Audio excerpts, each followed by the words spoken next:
Today, you can see the title of this devotion is titled The Two Most Important Sentences in History. And I'd like to set this up first by introducing you to a familiar insect, for some of you, called the bombardier beetle. Now you have to forgive me, I'm a former biology and anatomy physiology teacher, so I love to talk about science whenever I have the opportunity. And this bombardier beetle, I don't know if you've ever studied it, but this beetle, this tiny insignificant insect, has the ability to mix two chemicals in its body to create a gas 213 degrees Fahrenheit. So that when a toad or a dog or a predator is about ready to snatch this insect up and eat it, this beetle will shoot this gas into the face of the predator and scurry off to safety.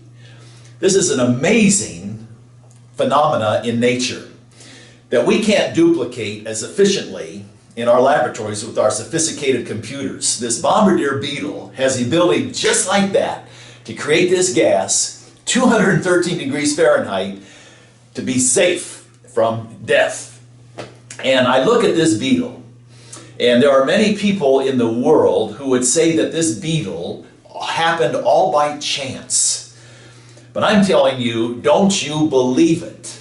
This beetle, for me, tells me that there must be a God. This beetle is a thumbprint of God. Another example in nature, if you consider the distance of the sun to the earth, that distance is perfect. If we were a little bit closer to the sun, it would be too hot. If we were a little bit farther away from the sun, it would be too cold to sustain earth on this earth. But that distance, that tiny insignificant statistic, is perfect. So again, I'm led to believe that there must be a God. Or if you take just one more example, you take a look at the human eye.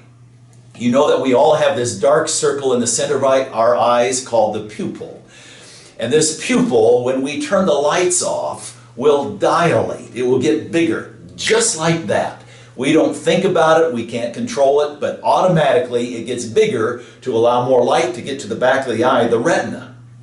And then if we suddenly go out into the bright sunshine or turn the lights on, that pupil will immediately constrict and get smaller to preserve, again, the sensitive rods in the back of our eyes. And again, as I look at just this one little example in nature, I'm led to believe that there must be a God. And there are countless other thumbprints of God everywhere we look in nature, in the world around us. So I believe, Kent Schlichtermeyer believes with all my heart, that there must be a God. And so I'm led to believe that the first and one of the most important sentences in all of history is the very first sentence in the Bible. The very first sentence in the Bible reads, "In the beginning, God created the heavens and the earth." My friends, if you can believe that sentence, you can believe all the other sentences that come after. You can believe that Daniel survived the night in the lion's den. You can believe that Shadrach, Meshach, and Abednego survived in the fiery furnace. You can believe that Moses was able, with God's help, to part the Red Sea. You can believe that Jesus walked on water. You can believe that Jesus healed the lame. And you can believe this second most important sentence in all of history, that John 3:16, that says, "For God so loved the world that he gave his one and only Son to die for us, that whoever believes in him shall not perish, but have eternal life." My friends, those two sentences are the most important sentences in history that you and I are called to embrace in our lives and to internalize as we live our lives. Those two sentences give us great joy as we live our lives today.